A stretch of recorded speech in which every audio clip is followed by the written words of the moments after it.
नमस्कार, स्वागत आहे तुमचं सुरेखास रेसिपी मध्ये। तर आज मी बनवणार आहे शेवग्याच्या शेंगाची रस्सा भाजी एकदम गावरान पद्धतीने। तर त्याच्यासाठी इथे मी अर्धा किलो शेवग्याच्या शेंगा घेतलेल्या आहेत आणि शेवग्याच्या शेंगा घेताना अशा मध्यम आकाराच्या घ्यायच्या, जास्त जाड पण नाही घ्यायच्या आणि एकदम बारीक कोवळ्या असतात तशा पण नाही घ्यायच्या। जास्त जर जाड असतील तर त्यातल्या बिया खूप कडक असतात आणि ते खायला पण चांगले लागत नाहीत। तर आता ह्या शेंगा आपण चिरून घेऊया। तर शेंगा चिरताना हा साईडचा भाग असा काढून टाकायचा आहे आणि अशा मोठ्याच ठेवायच्या आहेत लांब। तर साल काढताना पूर्ण साल नाही काढायची आपल्याला। तर हे बघा अशा पद्धतीची साल काढायची आहे, कारण आपण जर पूर्ण साल काढून टाकली तर त्या खूप अशा मऊ होतात शिजल्यावर आणि त्या खाता पण येत नाहीत, म्हणून सगळी साल नाही काढायची, थोडी साल आपल्याला ठेवायची आहे। तर शेवग्याच्या शेंगामध्ये कॅल्शियम भरपूर असतं, दुधाच्या 4 पट कॅल्शियम असतं शेवग्याच्या शेंगामध्ये।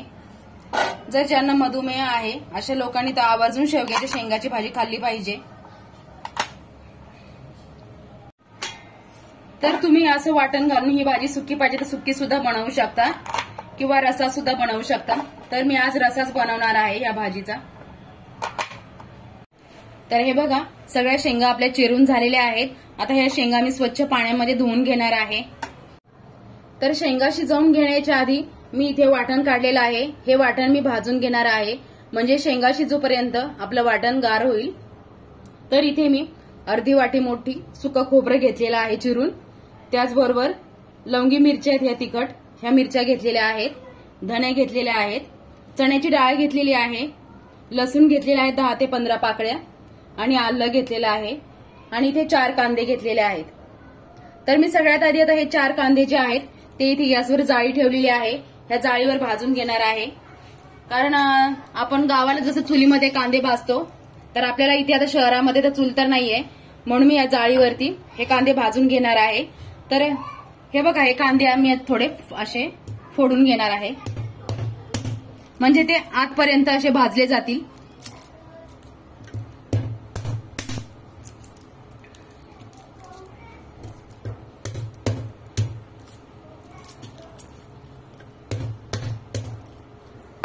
तर हे कांदे आता मी भाजायला ठेवते।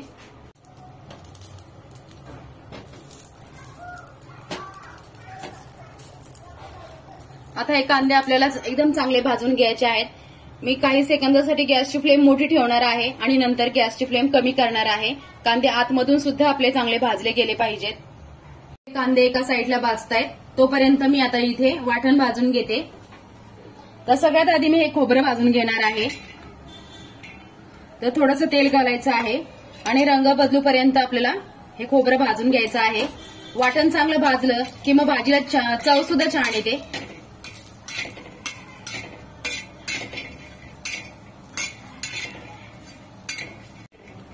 तर हे बघा रंग बदलूपर्यंत मी खोबरं भाजून घेतलेलं आहे, आता काढून घेते।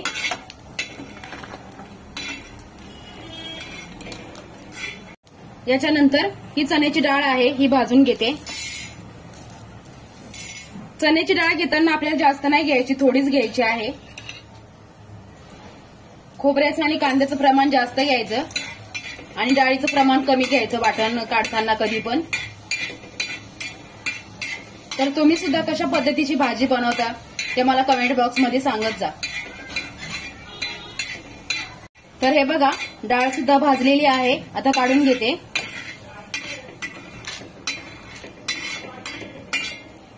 धणे भाजते।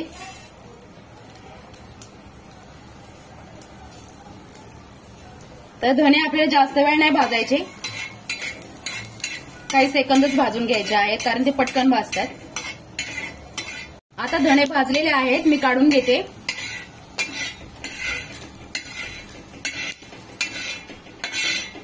भाजायच्या आहेत तर मी गॅस बंद करणार आहे आणि या गरम तव्यावर काही सेकंदासाठी भाजून घेणार आहे, जास्त वेळ नाही भाजणार कारण ह्या खूप कुरकुरीत मिरच्या आहेत। तर हे बघा मी लगेच काढून घेते, जास्त वेळ नाही भाजणार। तर आपलं वाटण गार होत आहे तोपर्यंत आपण ह्या शेंगा शिजवून घेणार आहोत।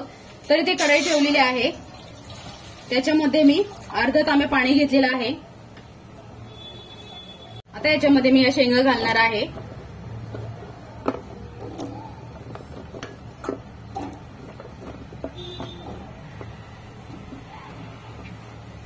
आता याच्यामध्ये मी हळद आणि मीठ घालणार आहे. मी आता भाजीला मीठ घालायचं ते सगळं याच्यामध्येच घालणार आहे. नंतर मी मीठ घालणार नाही, कारण मिठाने आणि हळदीने शेंगाला चव छान येते. कधी शेवग्याची भाजी बनवताना नेहमी हळदीच्या आणि मिठाच्या पाण्यामध्ये शिजवून घ्यायच्या. आणि हे शिजवून घेताना आपल्याला 70% शिजवून घ्यायच्या आहेत, कारण आपण ज्यावेळेस भाजी बनवू त्याच्यामध्ये सुद्धा आपल्याला भाजी शिजवून घ्यायची आहे 5 ते 10 मिनिटं. म्हणून 60 ते 70%च आपल्याला ह्या शेंगा शिजवून घ्यायच्या आहेत. तर शेंगाला पाणी आपल्या शेंगा सगळ्या अशा बुडल्या पाहिजेत एवढं आपल्याला पाणी घ्यायचं आहे. आणि आता याच्यावर मी झाकण ठेवणार आहे आणि तर हे बघा, तर हे कांदे भाजलेत का हे कसं बघायचं, तर असं पावभाजीचं हे असतं ते घ्यायचं आणि असे दाबून बघायचे. असे हे बघा दाबले गेले की मग म्हणायचं आपले कांदे आपल्याला पाहिजेत त्या पद्धतीचे भाजलेले आहेत. आता मी गॅस बंद करते. आता हे कांदे मी काढून घेते आणि थंड झाले की सगळं वाटण मी मिक्सरला बारीक वाटून घेणार आहे. तर हे वाटण गार झालेलं आहे. आता इथे मी मिक्सरचं मोठं भांडं घेतलेलं आहे आणि हे सगळं वाटण मी आता एकत्र करून मिक्सरला बारीक वाटून घेणार आहे. तर याच्यामध्ये मी थोडे खडे मसाले घेतलेले आहेत ते घालणार आहे. त्याच्यानंतर कोथिंबीर घेतलेली आहे आणि कोथिंबीरच्या काड्या सुद्धा घेतलेल्या आहेत. तर हे आपले कांदे भाजलेले हे पण घालणार आहे आणि हे वाटण एकदम बारीक वाटून घेणार आहे. तर हे बघा, आपल्या शेंगा आता शिजलेल्या आहेत. तुम्हाला मी दाखवते.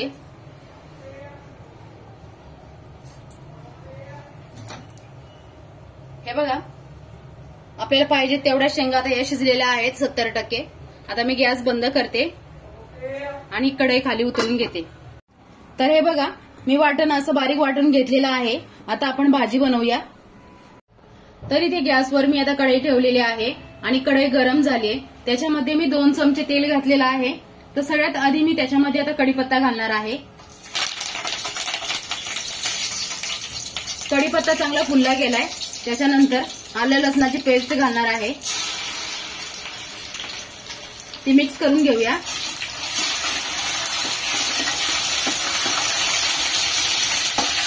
त्याच्यानंतर कोथिंबीर,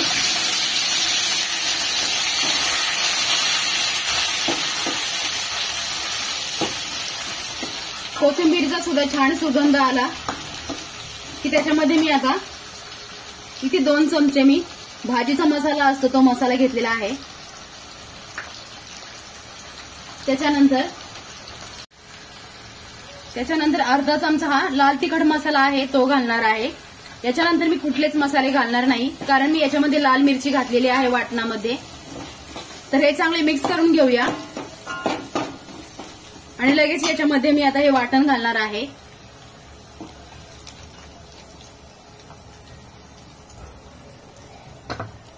आणि हे वाटण तेलामध्ये चांगलं मिक्स करून घ्यायचंय.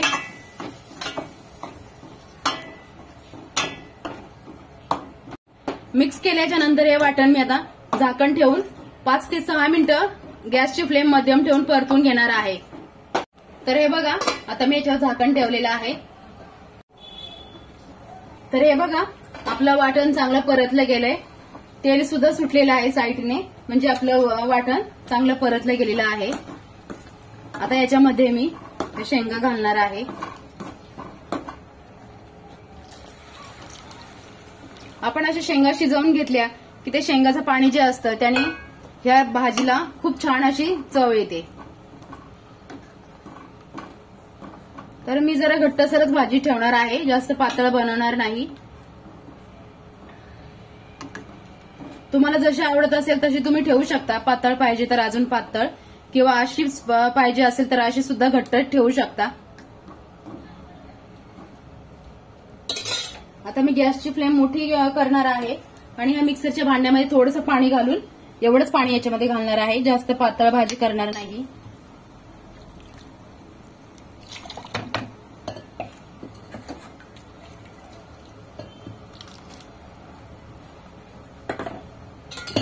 आता या भाजीला आपण एक उकळी येऊन देऊया. गॅसची फ्लेम मी आता मोठी केलेली आहे. आता उकळी येऊपर्यंत मी याच्यावर झाकण ठेवणार नाही. तर हे बघा, आपली भाजी आता उकळायला सुरुवात झालेली आहे. तर चमचा असं चांगला भाजीमध्ये फिरवून घ्यायचा आणि गॅसची फ्लेम आता मी पूर्ण कमी करणार आहे. तर तुम्ही बघू शकता आपल्या भाजीचा रंग सुद्धा बदलत चाललेला आहे. गॅसची फ्लेम पूर्ण कमी करायची आणि अर्धवट झाकण ठेवायचं. कधीही तुम्ही जर रस्साभाजी बनवत असाल तर भाजी अशी उकळून द्यायची आणि गॅसची फ्लेम कमी करून झाकण अर्धवट ठेवायचं, म्हणजे भाजीला रंग सुद्धा छान येतो. तर हे बघा, गॅसची फ्लेम कमी ठेवून मी ही भाजी 7 ते 8 मिनिटांसाठी कमी गॅसवर ठेवली होती. तर आपली ही भाजी आता तयार आहे. तर ही भाजी तुम्ही भाताबरोबर खाऊ शकता, भाकरी बरोबर सुद्धा खाऊ शकता. तर रंग सुद्धा छान आलेला आहे आणि सुवास सुद्धा छान आलेला आहे आपल्या भाजीचा. तर तुम्ही सुद्धा अशा पद्धतीची भाजी नक्की बनवून बघा. तर व्हिडिओ आवडल्यास लाईक करा, सबस्क्राईब करा आणि बेल आयकॉनवर क्लिक करा.